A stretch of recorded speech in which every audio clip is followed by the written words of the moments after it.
right, y'all. Take two. Wind it back.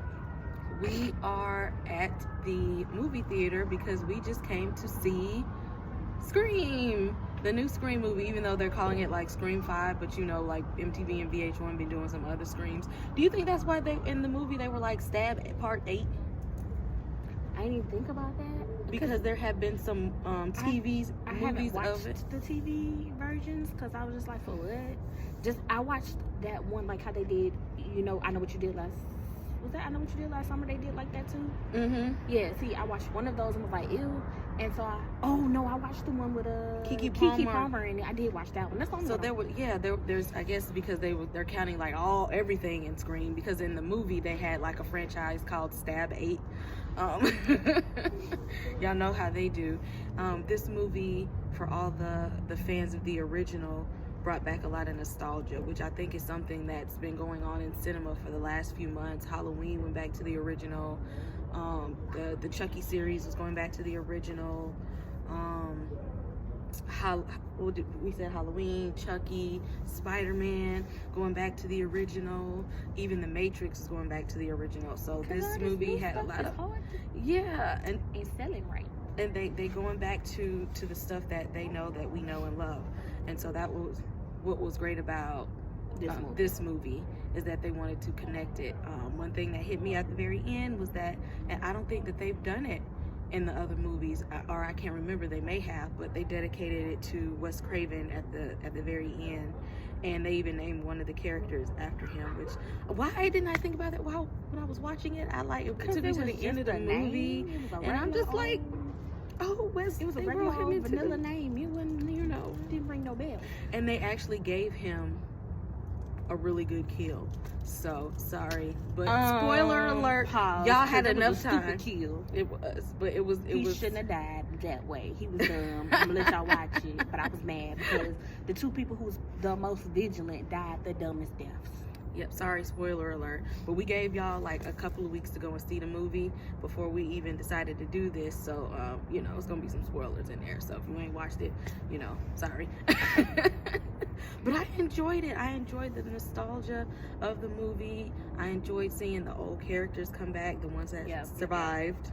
I enjoyed the killing, all of the killing. There were some good stabs.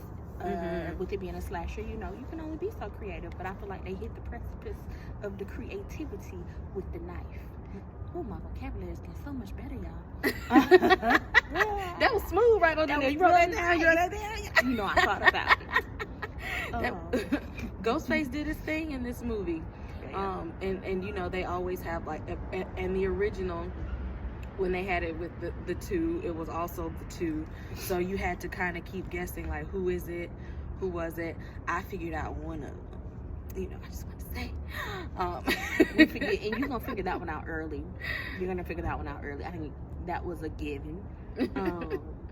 But you got to follow the rules of the horror movies. You got to follow the rules. The second you don't follow the rules, you dead. That's your ass, So who's your favorite character? She gotta think too hard. We just watched the movie. I know, of course. I like Dewey because he was, even though he was trying to be a hero right at the end, he probably shouldn't have. It would have saved his ass if he didn't try to be a hero. But I really liked Dewey, and I liked one of the twins, Mindy, because she embodied her uncle. She's one of the descendants of the original movie. They did do that real well. She was my favorite. Mindy was my favorite character. I liked the main character, older sister. What the fuck her name was? Sam. I just watched it. Sam was pretty dope. I feel like it took her too long to catch on.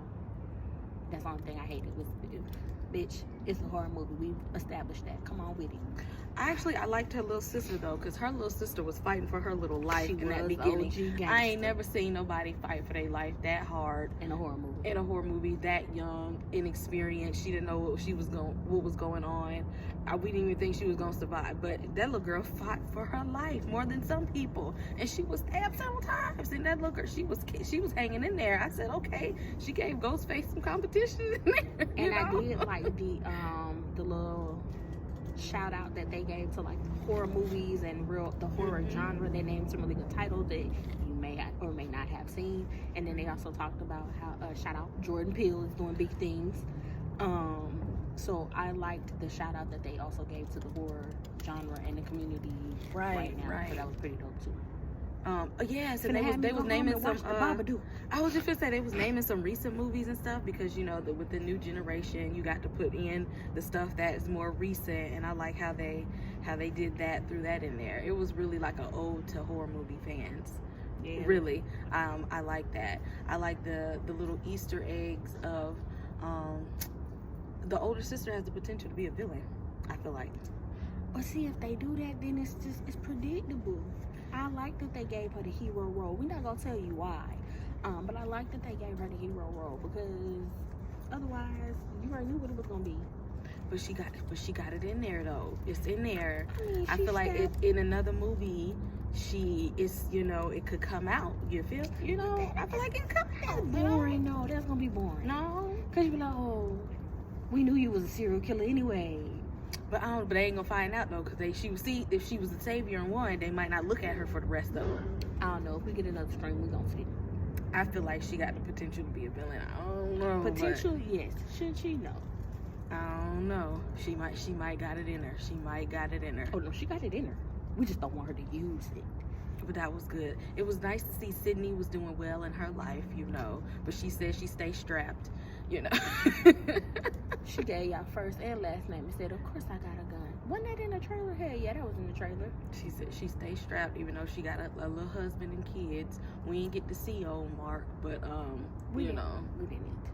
It's cool. But we don't know because he could always be a suspect. I needed to see a face and everything. I got to be all up in there. None of them would have been a suspect if they'd have stayed where the fuck they was at. Let me tell y'all. Folks say killer on loose. Don't come back to town. And the first thing you do is pull the fuck up. Come on now. Y'all breaking horror movie rule number 1052.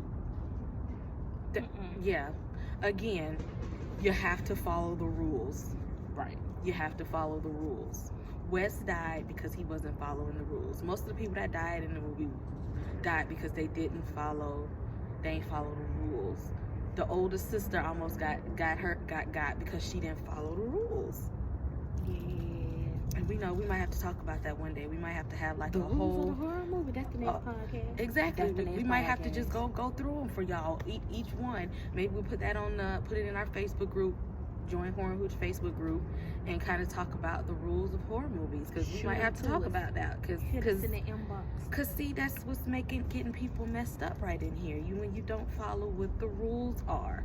I like that. That was one of my favorite parts when the boyfriend was talking to the twin and he was like, "I'll be right back," and she was like, "Ah," he was like, "Oh." I think that was. They had those little subtleties in there. They had, the little comedic parts in there. Because I always say a really good horror movie gotta be funny. Gotta throw in little elements of comedy to kind of like relax everybody. So it had that moments where you kind of thought about stuff like that. It was sometimes it was just like almost playing, like almost being like a video game almost. It's like you saw yourself like in it and maneuvering around. I feel like they was talking to the viewers a little bit, like making fun with us about the movie because it was a movie in a movie about a movie that we've seen. So I enjoyed that part of it. It was pretty dope. Yeah, it's kind of like how the last Matrix Resurrections, they were building a video game talking about the Matrix while in the Matrix. You right. So hope y'all seen that too. And like they said, F with your mind. So you had to do a lot of thinking to separate this movie, the Stab franchise within the movie, and the characters from the Scream movie, and the characters from the original. Who the Stab franchise was based off of. Right, so it was Scream, that's what it is. Okay, so Scream was the real movie. Right. We watched the original characters before Stab was written about the original characters and then created for these new characters. That's what it was. There you go. See, you got to go in there and think about got to be in there with it. But overall, I enjoyed it. I enjoyed it more than I thought that I would. Because I'm just like, okay, here we go. Because I don't know, Scream 4, I didn't fully grasp. I guess I didn't pay attention to. Maybe it wasn't like holding my attention enough. It might have just been, you know, sometimes when they make movies that's just like too poppy. There's too many. Well, now you sound like the fans in the movie.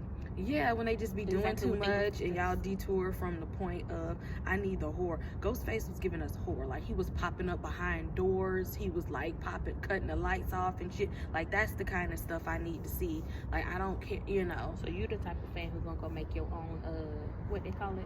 A sequel. What kind of sequel was it? With the fan fiction? Yeah. Oh, they had a name for it though. What they call it? A requel. A requel. They introduced us to a new make world. a requel, y'all. Let me go sit somewhere else. I don't want to be in a requel. Scream 10, I'm in there. And on that note, thank you for watching today. Yes, follow us, Horror and Hooch, on Facebook, and we're also on Twitter so that we can be tweeting with y'all this year. But hey, 2022, we gonna do better, y'all. Season 4, y'all. This is our season 4 premiere. Talk to us. Is this season 4? This is season 4. I feel like we ain't been doing this shit very long. I know, but we in there though, and we had to do the first episode for Scream and come see it together. Since we're closer now, so more of this. More of this. We will catch you guys in our Facebook group. Give us topics of what you guys want to see this year. We got the whole year ahead of us. Yes. Hopefully we'll get out the house, do a little meet and greet with the Facebook group people. You know, if you want to let us know. I'll let us. Set you up. We out here though. But thank you guys for watching. This has been the season 4, episode 1 Scream review.